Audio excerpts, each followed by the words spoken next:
Alors que la free agency de la NBA débute, un échange inattendu mais intéressant a lieu entre les Nets et les Nuggets. Michael Porter Jr. est transféré à Brooklyn avec un choix de premier tour de draft 2032 contre Cam Johnson. Et cet échange a d'énormes implications pour les deux équipes. D'abord, parlons de ce que cela signifie pour Denver. Nous savions en abordant l'intersaison qu'il était possible qu'ils se séparent de l'un de leurs plus gros contrats dans l'effectif. C'est la seule équipe de la Ligue qui possède 4 énormes contrats structurés de cette manière. Jamal Murray, Michael Porter Jr. et Aaron Gordon sont tous sous contrat pour les prochaines saisons avec des salaires conséquents, ce qui n'est pas le cas de la majorité des équipes NBA. Avec la nouvelle convention collective, la plupart des équipes optent pour un modèle avec une ou deux stars sous contrat maximum. Alors que les Nuggets fonctionnent encore un peu selon l'ancienne convention collective. Et il était clair qu'ils allaient devoir bouger certaines pièces s'ils voulaient vraiment construire un effectif de haut niveau autour de Nikola Jokic. Malgré les attentes envers Jamal Murray, Aaron Gordon n'était clairement pas l'homme de la situation. Michael Porter Jr. est devenu un joueur clé pour Denver durant les playoffs, se classant comme leur deuxième meilleur joueur. Au final, cela ne valait pas le contrat. Ils l'ont signé et ont dû gérer des problèmes de blessures, tout au long de son passage à Denver, en particulier lors des playoffs de l'an dernier. Il est donc transféré à Brooklyn en échange de Cam Johnson et du choix du premier tour. Cela aide les Nuggets de deux manières. D'abord, il y a un écart salarial considérable entre ces joueurs. Cam Johnson touche près de la moitié du salaire de Michael Porter Jr. pour cette saison et la suivante. Donc cela permet aux Nuggets d'avoir un peu plus de flexibilité avec leur masse salariale. Et donc d'ajouter des joueurs comme Bruce Brown, qui revient à Denver. L'absence de Porter Jr. dans l'effectif leur a facilité les choses. Cette flexibilité se prolonge aussi pour la prochaine intersaison. Selon les événements de cette année, s'ils veulent faire un autre mouvement, ils pourraient le faire plus facilement qu'avec Porter Jr. De plus, Cam Johnson est un joueur plus fiable, tant au niveau des blessures que du tir. Avec le ballon, il fait un peu plus pour vous. Globalement, je pense qu'il va très bien s'intégrer à Denver, ils en avaient énormément besoin. Cam Johnson n'est pas un grand créateur extérieur, mais il apporte plus d'attaques sur les fermetures. Michael Porter Jr. a amélioré une partie de son jeu cette année, mais il ne s'est pas développé comme les Nuggets l'espéraient.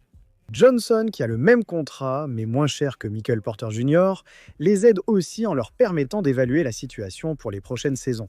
Sans engagement à long terme avec Cam Johnson. S'ils performent bien, ils pourront lui renouveler leur confiance à l'été 2027. Mais ça les maintient sur la même chronologie que pratiquement tous les autres gars qu'ils ont dans l'effectif. Évidemment, ça fait mal de céder un choix de premier tour non protégé aussi loin qu'en 2032. C'est très loin pour les Nuggets, mais c'est le prime de Jokic. Ils ont encore quelques années pour rester au top de la conférence Ouest, et Cam Johnson les aide à y arriver. C'est un excellent choix pour une équipe qui a besoin de tirs. En se séparant de Michael Porter Jr., l'un des meilleurs tireurs de l'équipe, il faut faire venir quelqu'un d'autre capable d'écarter le jeu. J'apprécie l'intégration de Cam Johnson à Denver, malgré le choix douloureux de premier tour. Je vais leur donner un B+, ou un A pour ça, car j'apprécie vraiment l'ajustement, et je comprends parfaitement leur stratégie de flexibilité salariale. Et franchement, c'est un accord qui n'aurait tout simplement pas eu lieu sous l'ancienne convention collective, mais qui est devenu une nécessité avec la façon dont la structure salariale des Nuggets était organisée. Pour Denver, il était crucial à l'intersaison d'améliorer leur effectif et d'obtenir plus de flexibilité salariale. C'était le seul moyen d'y arriver. D'un autre côté, en tant que fan des Nets, j'adore objectivement cet accord pour eux. Ils essaient de transférer Cam Johnson depuis environ 18 mois. Plusieurs équipes de la Ligue ont proposé un ou deux choix de premier tour à certains joueurs pour le prochain draft, mais pas des choix assez élevés pour ce que les Nets voudraient réellement en échange de Cam Johnson. Et donc, ce qu'ils ont fait à la place, plutôt que d'obtenir plusieurs choix, c'est qu'ils ont tenté un pari à fort potentiel sur un choix. Dans un futur lointain, cela pourrait être très intéressant. Nikola Jokic aura 36-37 ans en 2032, en supposant qu'il joue toujours pour les Nuggets. L'avenir de Denver, une fois arrivé à ce stade, est totalement incertain. Donc c'est bien que les Nets aient tous ces choix de premier tour venant de toutes ces autres équipes, mais beaucoup d'entre eux pourraient facilement se retrouver plus tard dans le premier tour. Alors que ce choix des Nuggets pourrait finir par être extrêmement précieux, et c'est sans doute le choix de premier tour le plus précieux auquel les Nets ont actuellement accès. Cela dépend de votre opinion sur l'avenir des Knicks de New York. Ainsi, au lieu de chercher de nombreux choix, en échange de Cam Johnson, ils ont misé sur la qualité et le potentiel. J'aime bien Michael Porter Jr. pour eux. Avec beaucoup d'espace sous le plafond salarial, ils pourront l'intégrer facilement. Ils ne se préoccupent pas de leur masse salariale, qu'ils jouent ou non.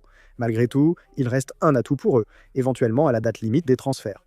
S'ils débutent bien la saison, tu peux l'échanger contre des choix de second tour. Une équipe pourrait vouloir te refiler d'autres contrats.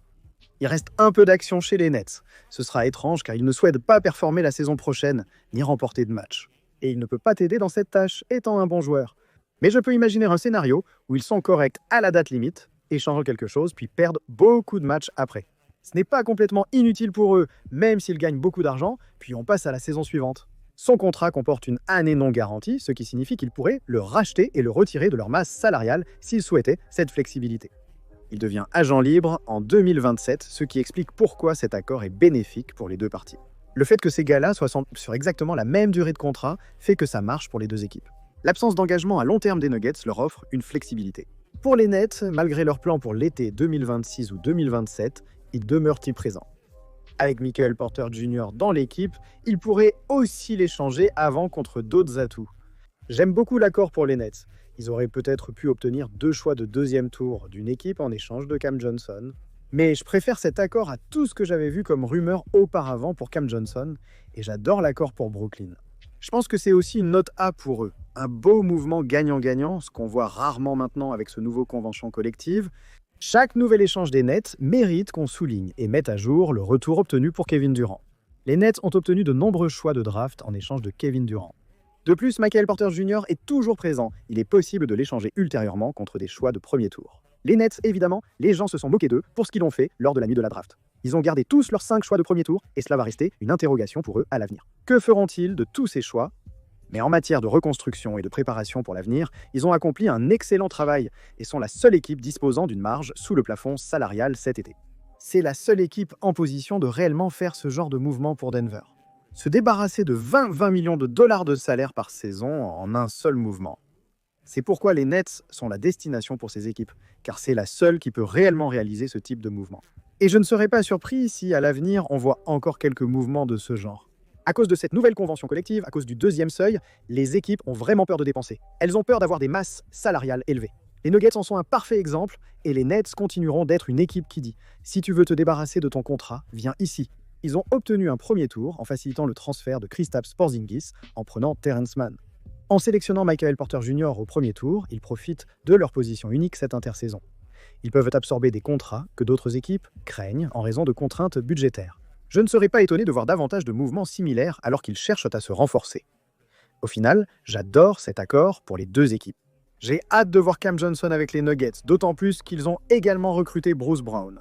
Ils ont vraiment beaucoup plus de flexibilité pour construire leur effectif et c'est un mouvement assez essentiel pour eux. Comme mentionné, Brooklyn était le seul partenaire d'échange possible dans ce scénario, expliquant le prix élevé.